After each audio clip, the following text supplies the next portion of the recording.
est-ce que certains événements peuvent nous faire oublier l'essentiel? L'essentiel d'une vie, l'essentiel d'un engagement. Quand nous lisons certains récits bibliques, nous voyons que les hommes de Dieu peuvent aussi se retrouver dans ce genre de situation. Jésus avait adressé une vocation à ses disciples, en tout cas à ceux qui vont être appelés ses disciples. Et quand nous les rencontrons dans l'évangile de Jean chapitre 21, nous avons le sentiment qu'il y a quelque chose qui s'est passé. Il y a eu comme une sorte de rupture ou d'oubli. Avant d'ouvrir ce texte, je vous invite à prier avec moi. Père Céleste, merci de nous guider, que le Saint-Esprit nous accompagne pour entendre, comprendre et tirer des leçons de ta parole. Merci parce que tu rends tout cela possible au nom de Jésus. Amen. Jean chapitre 21, j'ai dit, n'est-ce pas? Alors, allons dans ce chapitre et regardons quelques aspects qui peuvent éclairer notre propre situation. Je parle bien sûr à des croyants qui ont accepté de suivre Jésus, ce qu'on appelle les disciples. Je ne parle pas à des personnes qui sont juste membres d'une église chrétienne, c'est-à-dire qui ont leur nom inscrit sur un registre, mais je parle à ceux qui sont disciples de Jésus, qui ont eu ce premier contact et qui ont adhéré et qui ont dit « Nous te suivrons et nous ferons ce que tu nous proposes de faire. » Chapitre 21, il est dit, verset 1er, « Après cela, Jésus se montra encore aux disciples sur les bords de la mer de Tibériade. Et voici de quelle manière il se montra. Simon-Pierre, Thomas, appelé Didyme, Nathanaël de Cana en Galilée, les fils de Zébédée et 2 autres disciples de Jésus étaient ensemble. Simon-Pierre leur dit, « Je vais pêcher. » Ils lui dirent, « Nous allons aussi avec toi. » Ils sortirent et montèrent dans une barque, et cette nuit-là, ils ne prirent rien.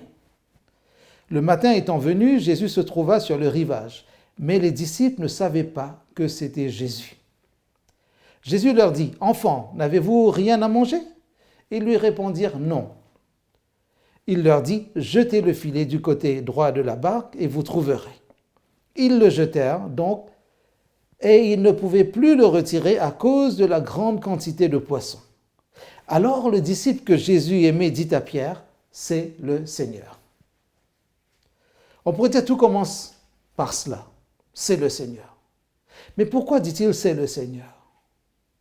Est-ce que ce disciple que Jésus aimait, il s'agit de celui qui écrit ce texte, et on a la confirmation au verset 24, c'est ce disciple qui rend témoignage de ces choses et qui les a écrites, et nous savons que son témoignage est vrai. Et dans les versets qui précèdent, c'est Pierre qui parle de lui.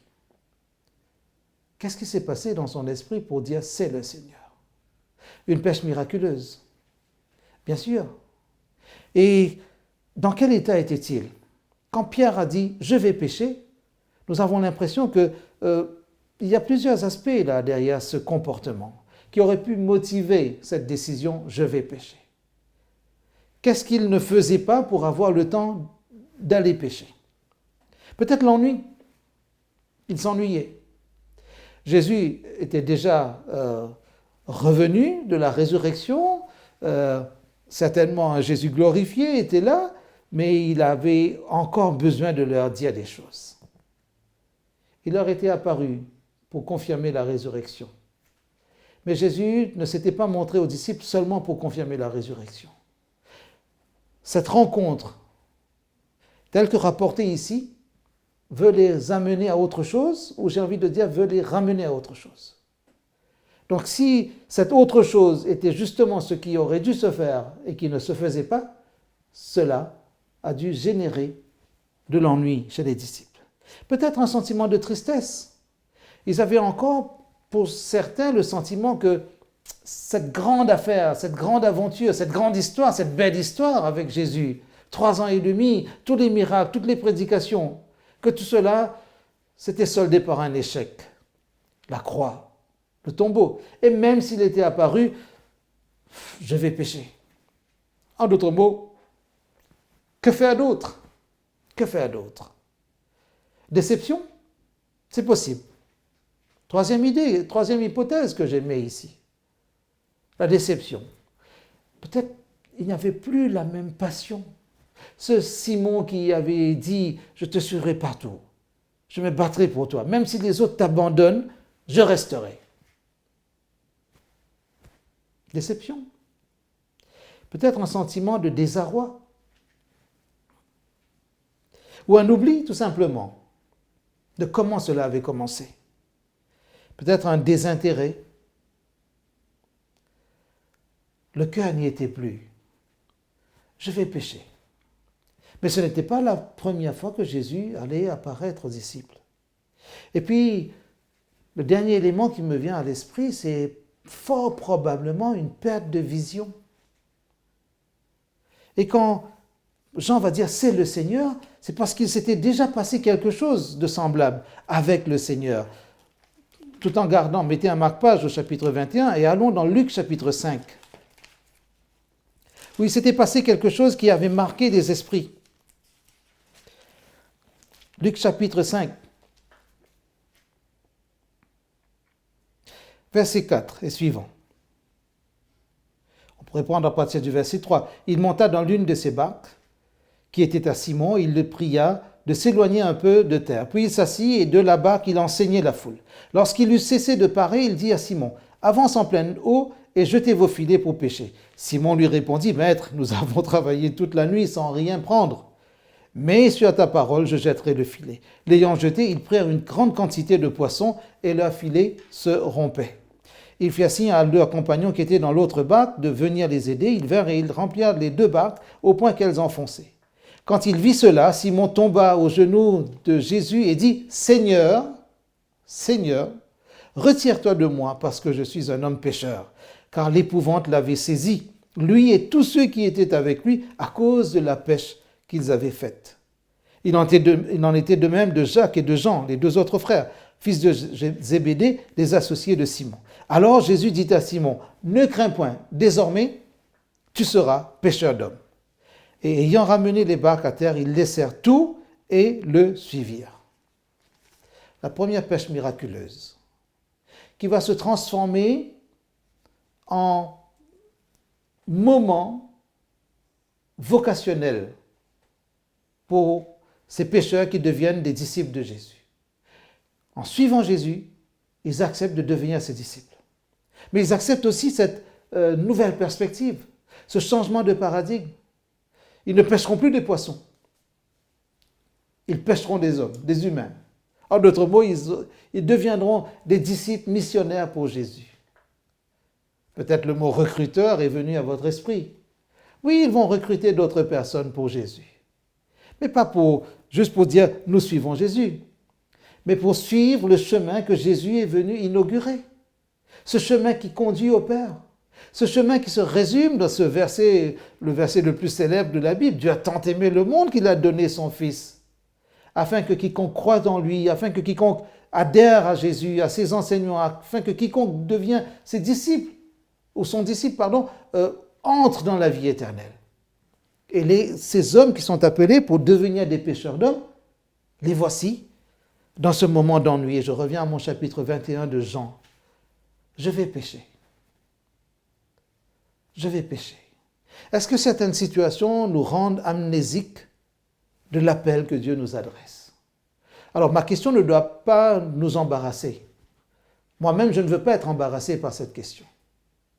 Mais il y a des situations qui pourraient nous décentrer de notre premier contact, de notre premier lien, de ce moment fort où nous avons dit « nous allons tout laisser et te suivre ».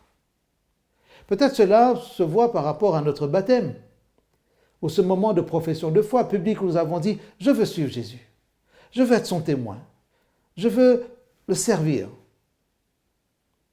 Mais au fil des années, par rapport à tous les événements que nous aurions vécus, peut-être la passion diminue.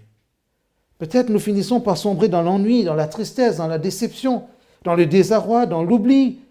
Il y a une sorte de désintéressement et une perte de vision. Suivez-moi, ne craignez rien, je ferai de vous des pêcheurs d'hommes. Et ils ont tout laissé, ils ont suivi pour devenir des pêcheurs d'hommes. Et voici Simon qui symboliquement retourne à son premier métier. Comme s'il mettait un terme à cette vocation de gagner des âmes pour Jésus. Qu'en est-il de nous? Est-ce que nous pourrions ressembler un petit peu à ces disciples qui se reconvertissaient tranquillement sans le savoir? ou qui revenaient à la case de départ. Mais Jésus vient ici et il pose cette question, n'avez-vous rien à manger? Jésus a-t-il besoin de demander à manger ce matin-là? Qu'est-ce qu'il suscite chez ses disciples? Et il prend le mot enfant, petits enfants. Il y a deux mots dans le grec qui reflètent ce mot enfant. Et ici, comme s'il est dit, ce mot qui est employé au pluriel peut prendre le sens de disciple. Le mot teknon, pour ceux qui s'y connaissent un petit peu. Et on comprend qu'il y a aussi l'autre mot, paidia, qui va être lié au verbe, qui veut dire élever, éduquer, former, instruire. Mais ici, comme s'il veut relancer ce lien avec lui, cet appel, cette vocation. Comme si, pour parler un langage un peu technique, informatique, il veut les amener à appuyer sur le bouton reset. Parce que la machine s'est enrayée. Mais comment il va le faire? Jetez le filet du côté droit de la barque et vous trouverez. Et pourtant, ils avaient travaillé toute la nuit, comme dans Luc chapitre 5, et ils n'avaient rien pris. On pourrait se dire, peut-être dans leur esprit, il y a encore cette idée, qui est celui qui nous appelle du rivage? Nous sommes les professionnels. Nous n'avons pas perdu la main. Ou nous pensions ne pas avoir perdu la main. Mais la même chose se produit à nouveau. Luc 5, Jean 21, travailler sans rien prendre, et c'est quelqu'un qui n'est pas dans la barque qui dit « jetez le filet » dans ce deuxième épisode. Parce que dans le premier, Jésus était à bord avec eux. Comment pouvons-nous réagir face à ce genre d'événement? Comment voulons-nous réagir? Est-ce que cela nous fait aussi réagir?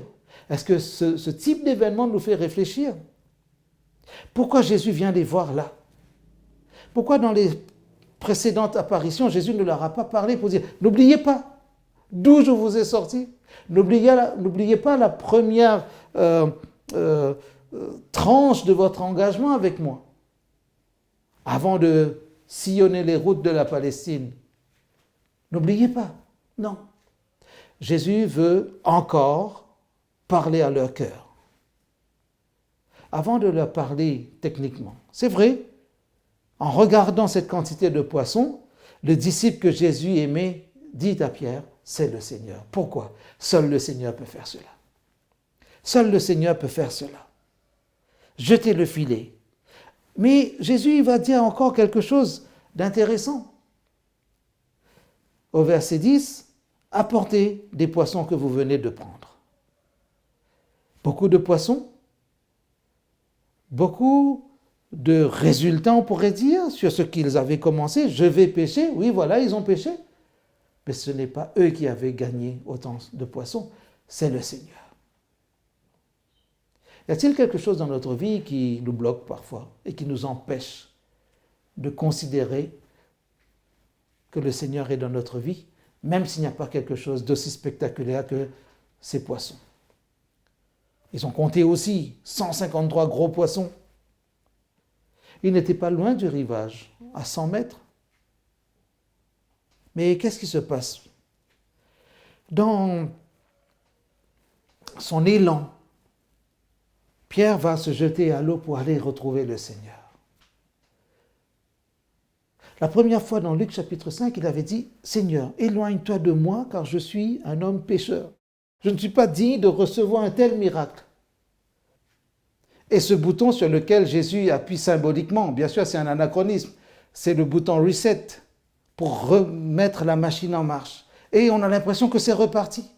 Dans son élan vers Jésus, c'est le contraire de ce qui s'est passé la première fois. La peur, l'hésitation, presque un sentiment de blocage ou de rejet. Éloigne-toi de moi. Mais maintenant, non, je me rapproche de toi.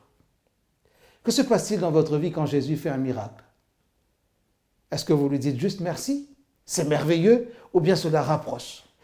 2 personnes sur 3 répondront à cette question. Oui, cela nous rapproche de Jésus. Mais n'y aurait-il que les miracles pour nous rapprocher de Jésus? Ce Jésus qui se tient près de nous et qui vient vers nous, qui nous tend la main, qui nous invite à venir à lui. Est-ce que nous pourrions aller à Jésus sans miracle? Ici, le cas est précis, parce que la chose se passe de cette manière, il entend « c'est le Seigneur ». Alors si c'est le Seigneur, j'arrête de pécher. Je suis prêt à nager, à plonger. Est-ce que cette eau dans laquelle Simon-Pierre se jette, parce que cette eau pourrait être symboliquement l'eau du baptême, dans laquelle nous accepterions de replonger si nous avons abandonné le Seigneur? En somme, quand Jésus se tient quelque part, un miracle est possible. De quel miracle avez-vous besoin aujourd'hui?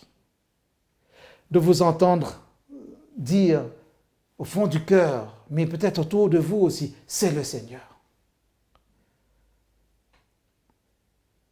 Quand nous vivons de belles expériences, est-ce que nous disons « j'ai eu beaucoup de chance » ou « je suis content parce que avec tout mon savoir-faire, j'ai réussi ». Ou bien nous pouvons aussi, comme Jean, à la vue de ce qui se passe, dire en toute simplicité, mais avec une conviction forte, inébranlable, c'est le Seigneur.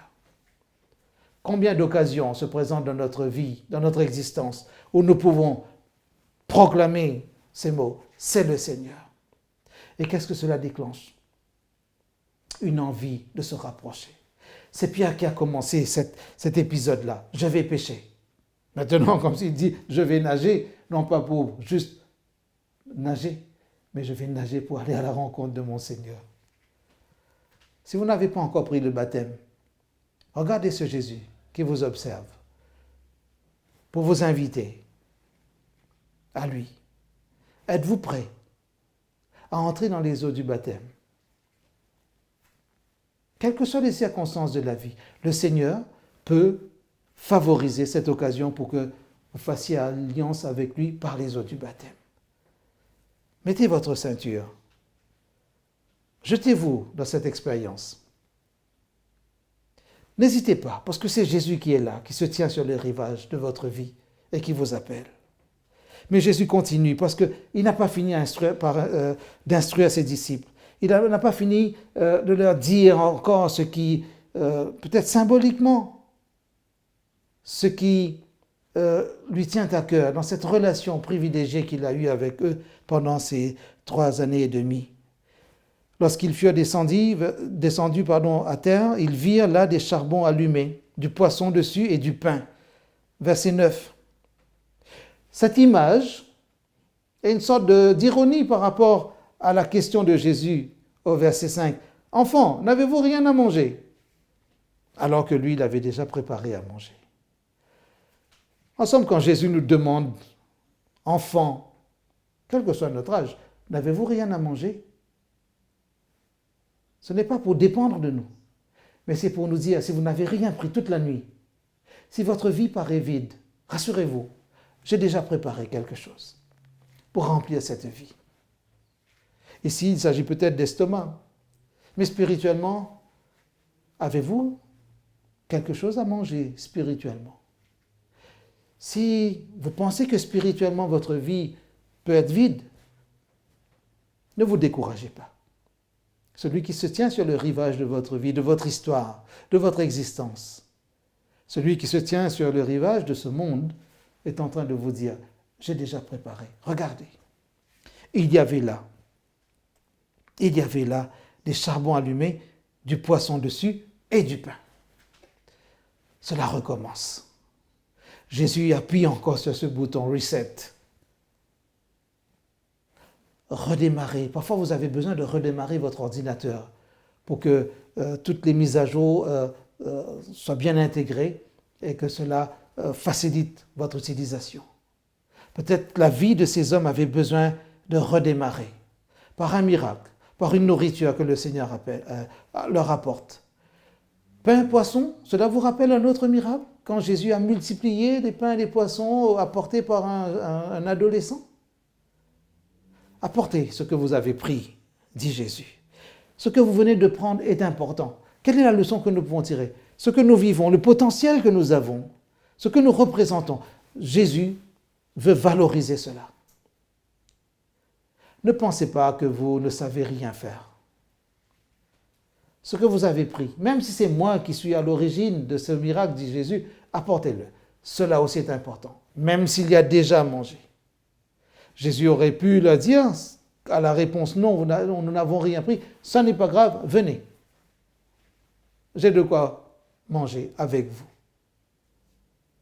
Cette grillade-là, ce barbecue, j'ai envie de dire, de la part du Seigneur, est le symbole même de la puissance de Dieu à pouvoir nourrir chacun de nous spirituellement.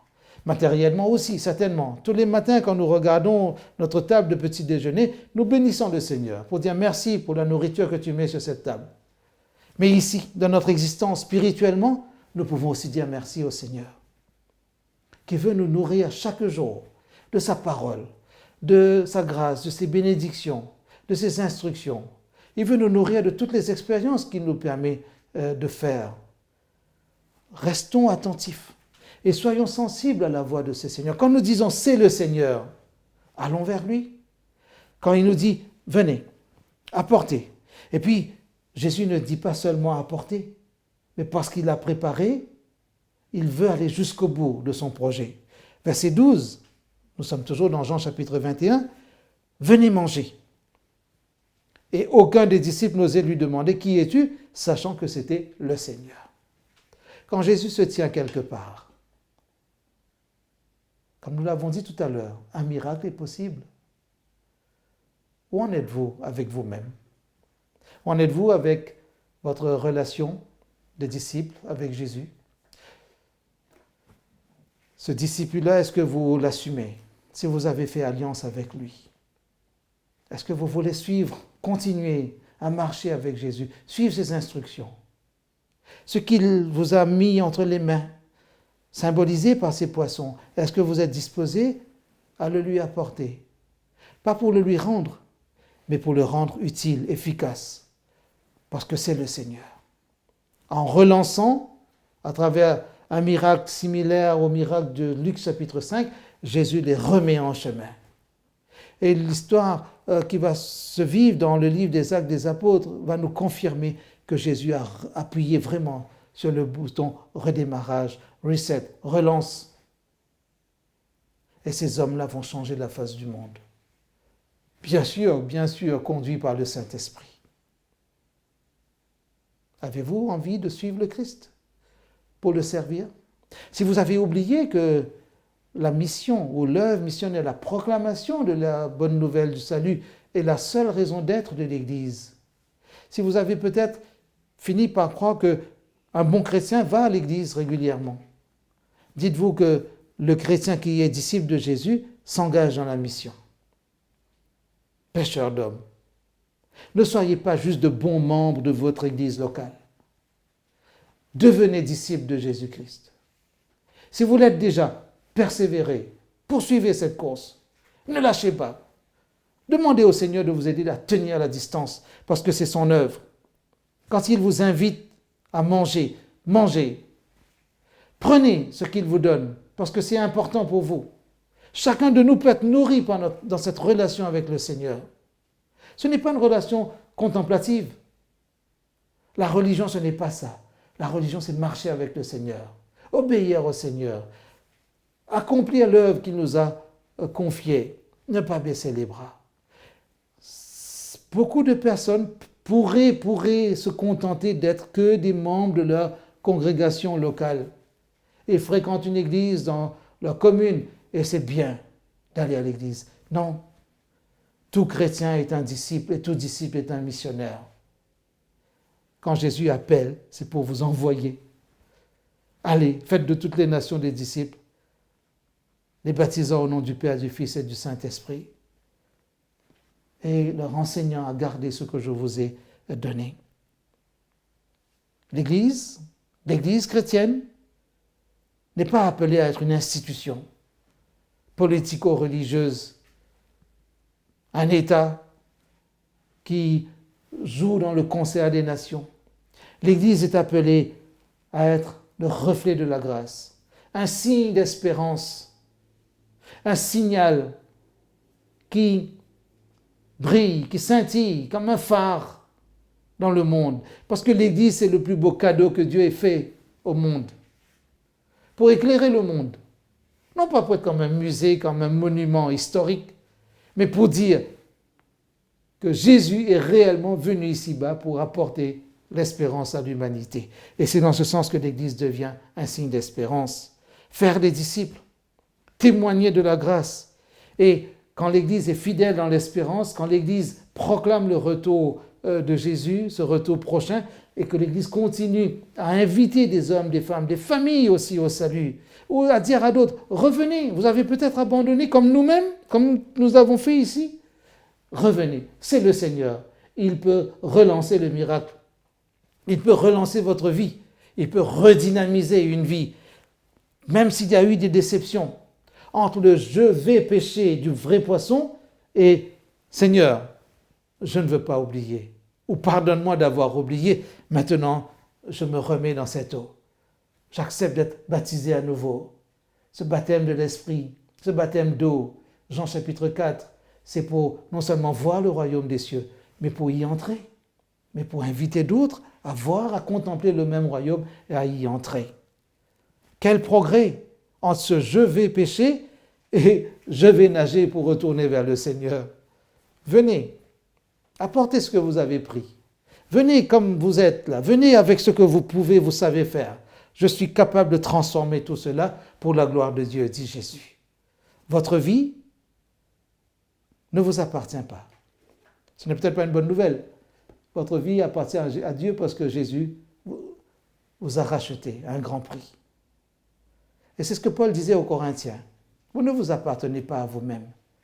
Mais si nous appartenons au Seigneur, cela ne devrait pas nous faire peur, cela devrait nous rassurer, nous réjouir, parce que nous sommes dans de bonnes mains. Mais nous ne pouvons pas rester passifs dans la main du Seigneur. En attendant que Jésus revienne, l'Église, chaque disciple, chaque croyant qui veut dire son amour pour ce Jésus, quand il proclame, quand il acclame, c'est le Seigneur, il se jette à l'eau et il se remet en chemin. Il se remet en chemin de vie, il se remet en chemin d'action. J'ai envie de dire, il se remet en chemin de témoignage. Que le Seigneur nous aide, chacun de nous, à retrouver cette passion pour la cause missionnaire, pour témoigner de la grâce de Dieu, pour dire à d'autres, c'est le Seigneur. C'est le Seigneur. Vous ne connaissez pas le Seigneur? Ouvrez la parole de Dieu. Regardez comment il a marché parmi les hommes et surtout tous les signes qu'il a donnés du royaume de son Père. Et il veut vous voir dans ce royaume. N'hésitez pas. Allez vers lui. Maintenant, si c'est le bon moment pour vous. Si vous n'êtes pas encore prêt, laissez-le vous convaincre peut-être par un miracle. Comptez les bienfaits, comme ils ont compté ces poissons. Et laissez-vous inviter encore par le Seigneur. Mettez-vous à sa table. Laissez-le vous restaurer, vous nourrir, pour vous fortifier, afin de vous mettre en chemin avec lui. Que le Seigneur vous bénisse. Amen.